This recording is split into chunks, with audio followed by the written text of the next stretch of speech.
as you and I supposedly believe. Why are you trying to hold on to that?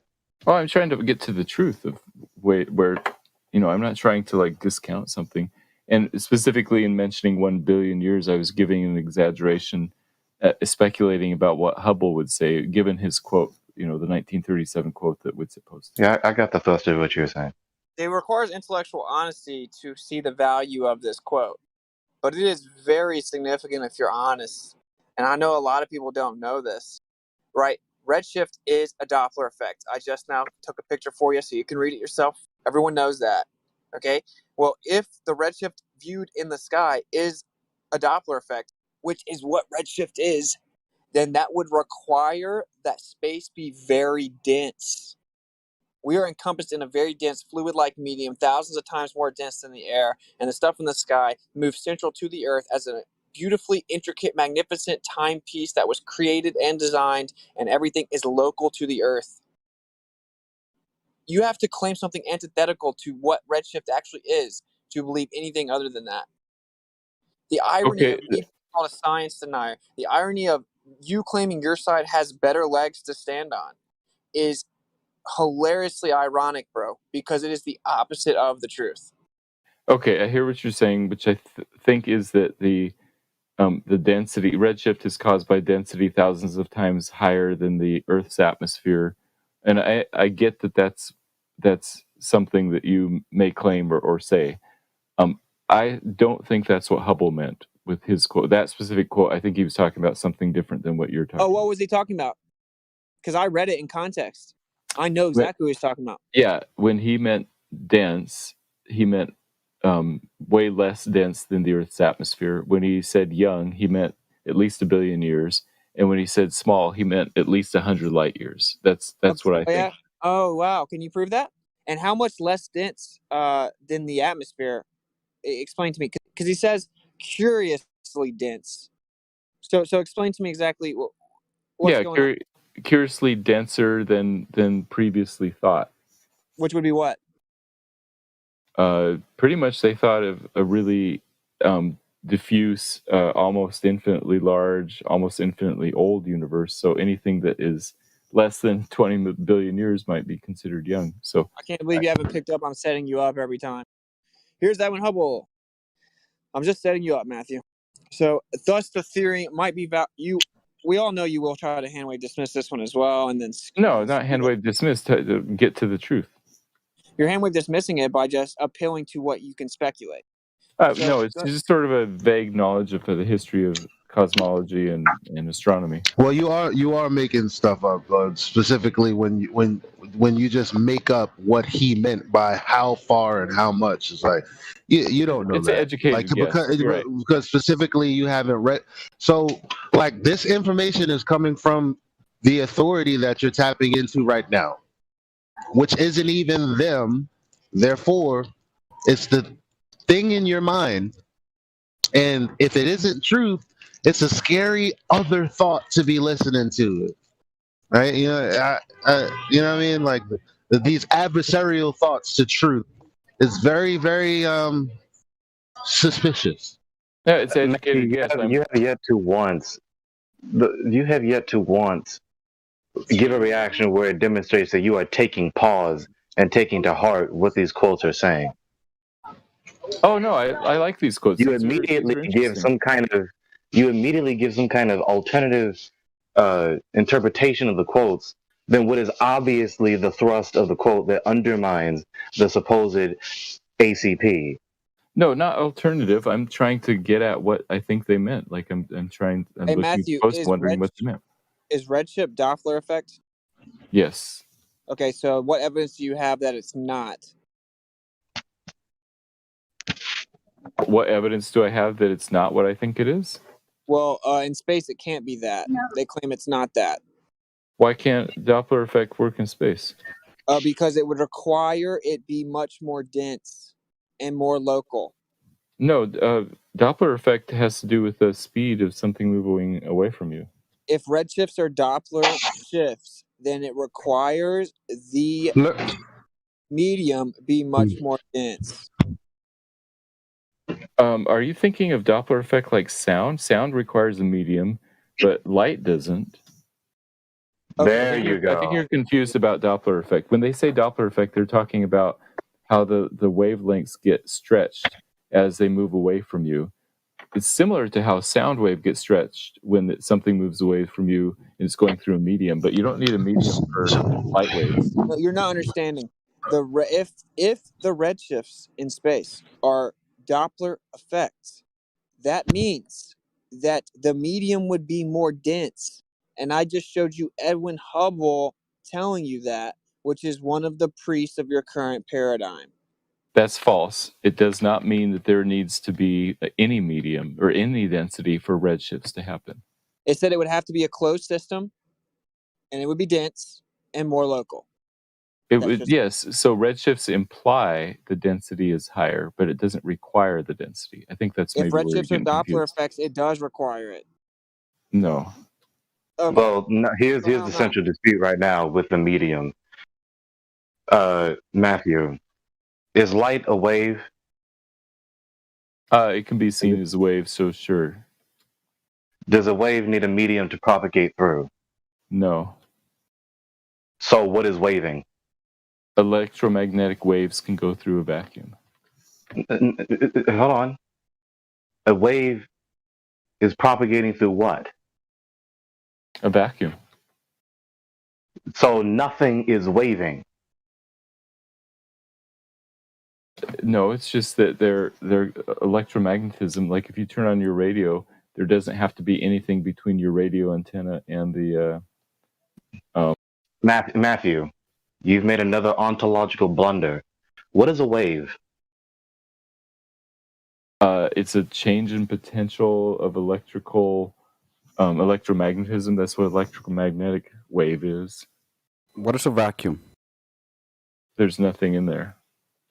So Absence of matter. is a wave a thing in itself, or is a wave something a thing does? No, it's energy. It's energy going through space. Energy? Is energy a thing in itself, or is energy a property of a thing?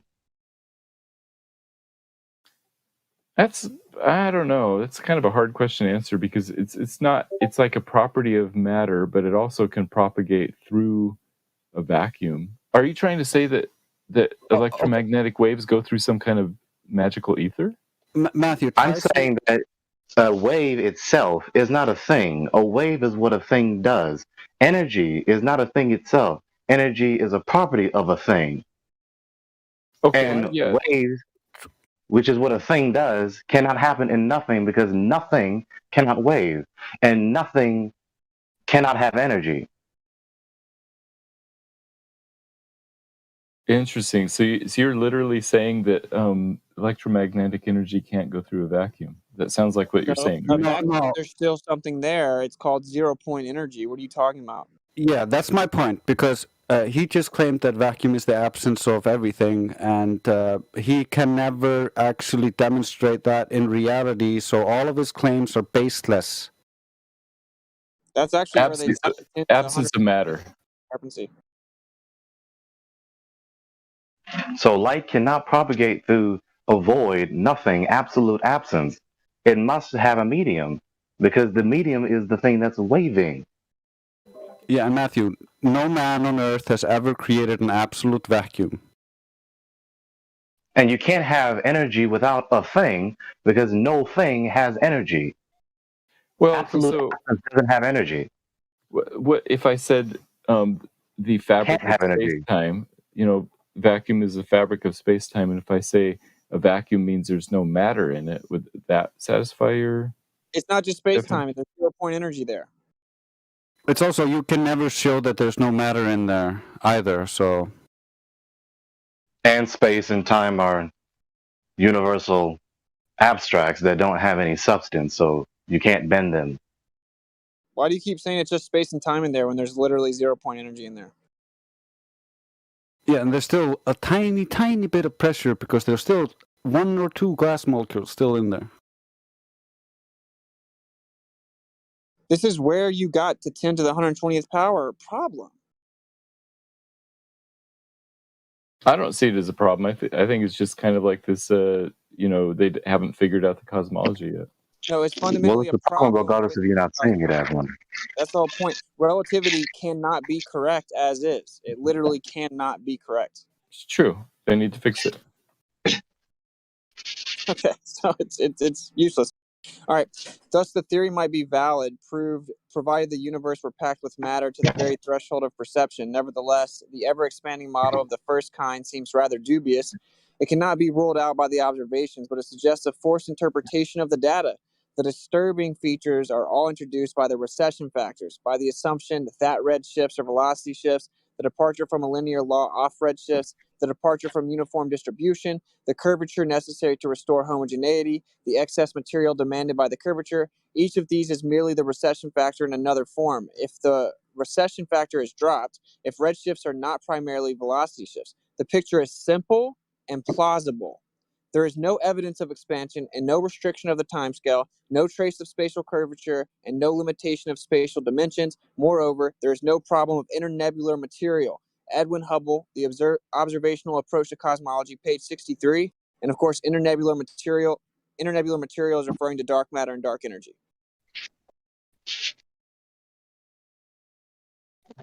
Again, if the recession factor is dropped, if the redshifts are not primarily velocity shifts, the picture is simple and plausible. But so where do you get from that he's talking about a density higher than the Earth's atmosphere? You just make that up? What are you talking about? This is a different quote. Oh yeah, I thought you were trying to defend your weird claim that Hubble was saying that there was a density higher than 1,000 times the Earth's atmosphere. I'm the one that said 1,000 times. He never specified how dense. Oh, but you made that up? You just I didn't make that up. I didn't make that up. I'm going based off what Nikola Tesla said, which he experimentally demonstrated in spades. So anyway, so the point is, the reason that it's tied to the other one is because of the internebular material bit, and all of it's intertwined. You have a problem with the internebular. How is it not connected to the other quote? It literally explains if redshifts are not primarily velocity shifts. The other quote says that if redshifts are Doppler effect, which they are, then we have a very simple, plausible explanation, and it's that the universe, quote unquote, is closed, that the stuff, it's much more local, it's much more young, and it's much more dense. And now we don't have any of these problems. What he says is, we don't have any of these unexplainable problems if we drop heliocentrism. Yeah, so that sounds reasonable. So geocentrism is the more plausible, viable alternative to this day, then. I still think it's a matter of choice where you want to pick arbitrarily what you want to pick as your again though geocentrism is more plausible and more viable. I don't think so. I think it's but he just said so.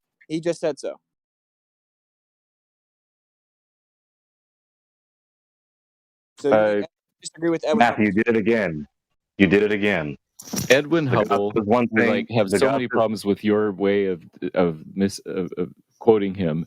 If we brought him up from the dead and said, "Hey, do you think the Earth is how old do you think it is? How dense is space?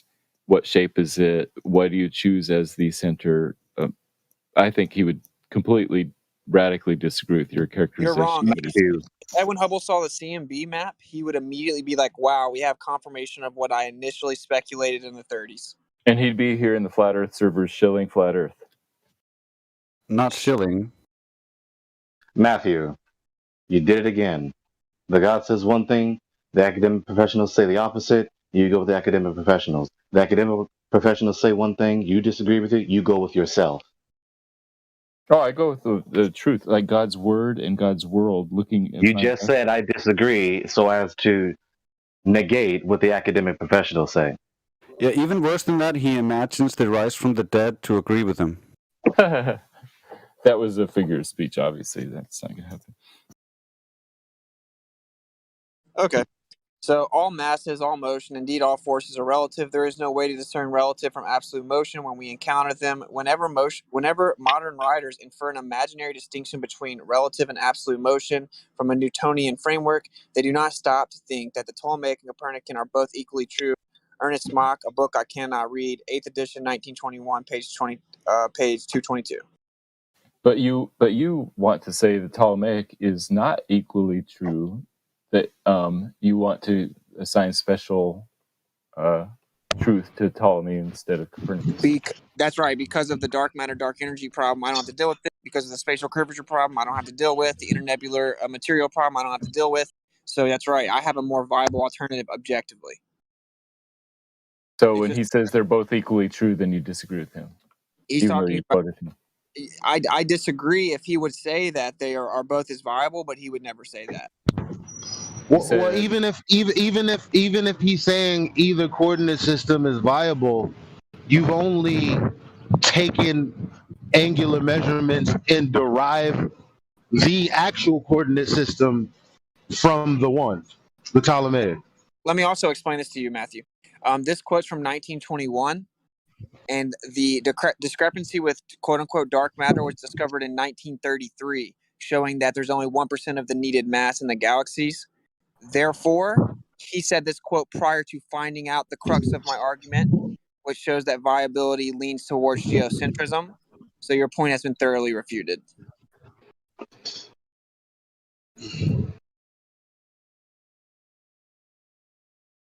That's tough.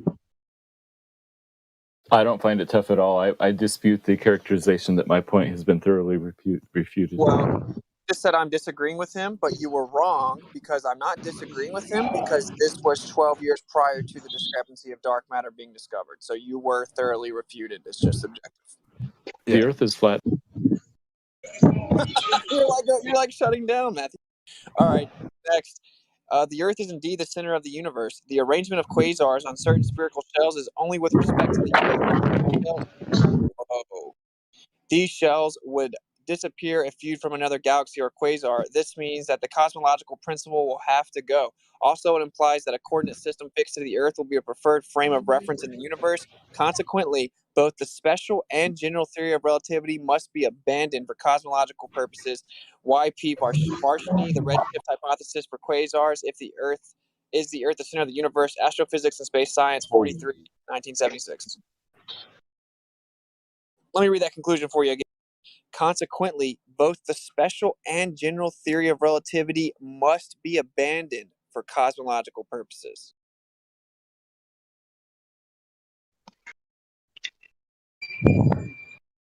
Yeah, so? Oh. Okay, so with it, you've got like 40 quotes of like all this cosmological discussion happening over the past 100 years about how things are going back and forth and how it must be this way or that way. And that's all fine, but it's not. I don't think any of the people that you quoted would ever think that the Earth is flat and that there is not some relative motion between the sun and that's the indictment on them. Matthew, what you just said, that's the indictment on them. Wizard is quoting these people to demonstrate how they are hanging themselves by their own words, undermining their ACP that they claim to know. Well, first of all, that would be an implied straw man, because you're saying going to your authority as if to conflate that to definitive fact, which I'm not. Secondly, the person that I just quoted prior to you saying that comment literally just said the Earth is indeed the center of the universe. He became a geocentrist once he honestly looked at the data. So this guy literally does say the Earth is the center of the universe. It says the Earth is indeed the center of the universe. So the only reason I think they're still spherical geocentrists is still because of the indoctrination of the interpretation of the celestial sphere model, which is how we travel across the face of the Earth. So they still think, okay, fine, all of that other stuff is BS, but we still have the stars, and it still looks like it's around us, like as if it's a sphere. So you have the problem with sunsets and the problem with all of these other apparent things.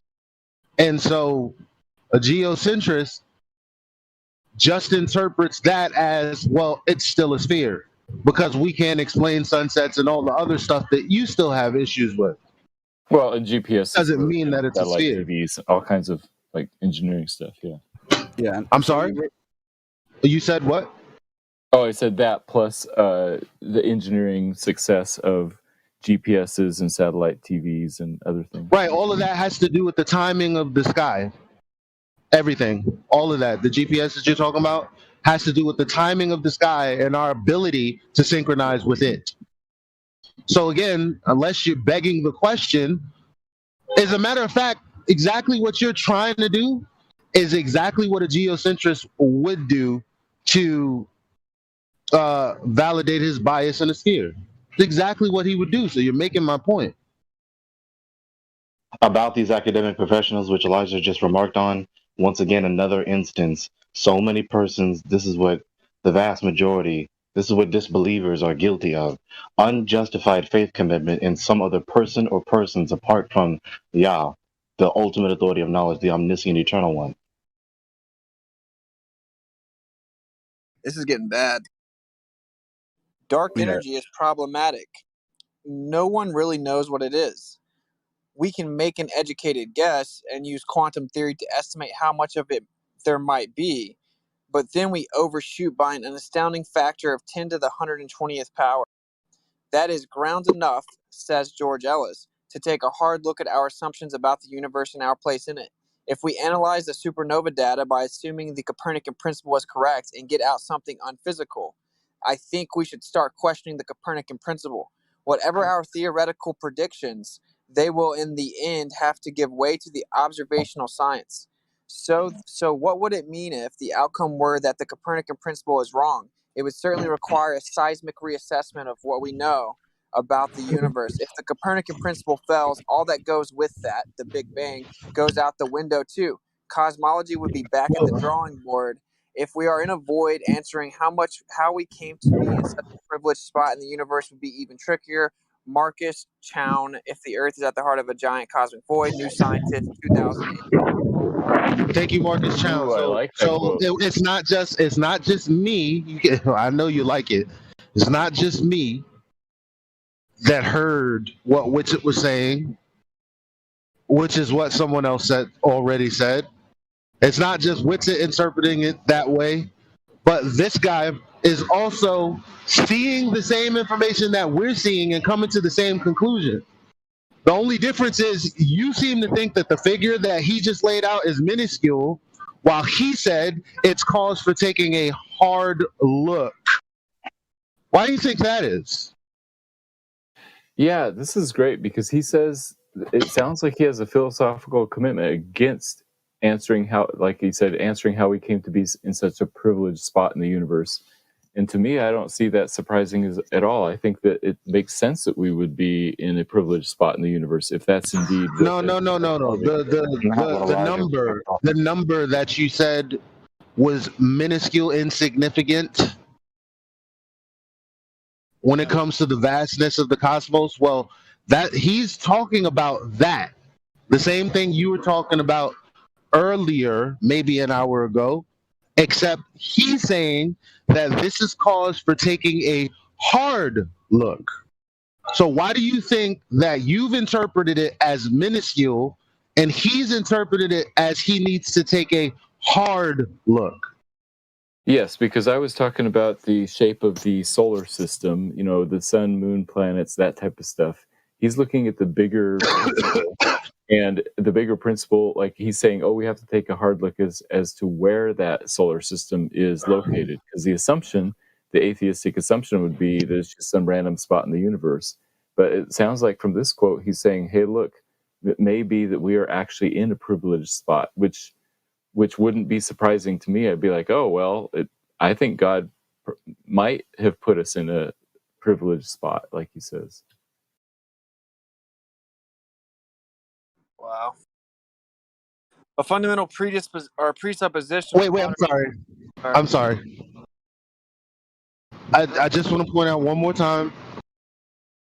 You keep trying to change what they mean by special with where heliocentrism puts us now. And you're like, well, that's the Goldilocks zone. That's special. No, every time special comes up, we're talking about the earth not moving and everything moving around the earth. versus No, what you believe. No, in his quote, he's talking about a special place in the universe, not specifically around the Earth. He's talking about the location of the solar system, and he was talking about, In that reference we're to at the what? center of the whole universe, not just the solar system. Actually, if the Matthew, solar that's the system is in the issue. center, then it would be hyperlogical that the Earth is. It would be significantly more illogical. See, the heliocentric model is based upon the presupposition that the solar system itself is also insignificant in the grand scheme of things. To say Right. that, the solar system's the center and then we still go around the sun is hyperlogical. No physicist would ever claim such. It's either heliocentric in a vast universe where we're not significant, or the Earth is the center itself. Like Matthew, you just tried to argue for like 16th century heliocentrism when the 21st century doesn't subscribe to that anymore, where the sun literally is the center of the universe. No, the solar system is also just in some boondocks of the universe, of this void. Yeah, but it sounds like from this quote, he's saying it seems like maybe we're at the center of the universe. So That's not what he's saying. He's operating from the cosmic paradigm that all the galaxies are operating around this great attractor, quote unquote. He's not arguing for 16th century heliocentrism, where the sun really is the center. No, the sun in his cosmic paradigm is the center of a solar system, which is a solar system in some boondocks of the void. That's what he is talking from. yeah, he's saying that's a problem, right? And so they don't have an answer for that.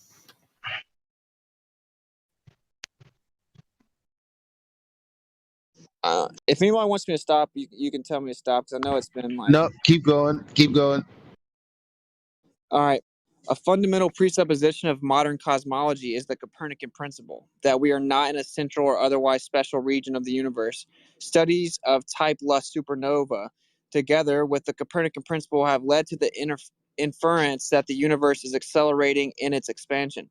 The usual explanation for this is that there must exist a dark energy to drive this acceleration. Alternatively, it could be the case that the Copernican principle is invalid and that the data has been interpreted with an inappropriate theoretical framework. If we were to live in a special place in the universe near the center of a void where the local matter density is low, then the supernova observations would be accounted for without the addition of dark energy. Timothy Clifton, Oxford astrophysics member, PhD, living in a void, testing the Copernican principle with distant supernova. Letter 101-13-1302, September 2008. I just want to point out that when I say void, this doctor right here just agreed with my use of void when referring to just the space everywhere. Some globalists try to split hairs saying, no, it's not a void, it's space. And just So for all they use it synonymously. For the flat earthers to really take this in, because you guys are actually interested in truth, this is such a beautiful thing. Basically, the data shows that there's this incredible, mechanism of movement around us, and then there's this aura of calmness directly around the Earth. It's so beautiful. There's this aura of calmness right around the Earth, right? Like it's secluded and special and calm, like the calm in the middle of a storm. And then it has this movement all around it. It's pretty wild. Not that the movement isn't over top the Earth as well. It's just that the actual closest area of the Earth is like this calm center of a storm, which is such a beautiful picture if you really suck that in. To the I glory of God. agree. I really like these quotes that you're finding. My answer would be, hey, look, you guys could say that the Copernican principle fails, and maybe that's even more evidence for design, intelligent design right there. Okay. Oh, that's adorable. Are you trying to help us out with our arguments, Matthew? Please don't. No, I'm saying that would be a way to solve the dark energy problem, is to say that God designed it and we're at the center in a privileged place. Well, the dark energy problem comes from a contradiction in the model in the first place. It comes from an assumption about the way things are working. Maybe there's so an inconsistency in the prior assumption, which was also assumption. Yes, a contradiction within what they thought. That's where it came from. Trying to fix it. Originally made to justify rebellion against Yah. Yep. Everyone also keep in mind that in all of these, they're automatically assuming the Earth itself is a sphere. So they're trying to explain the distribution relative to that. So one of the next things I'm going to try to tackle after I try to make like a better geocentric documentary than the principle is to actually try to, not that we need it, but kind of model out the distribution relative to a stationary flat Earth as opposed to presupposing omnidirectionality. And it's actually, in my opinion, going to actually work much better. But anyway.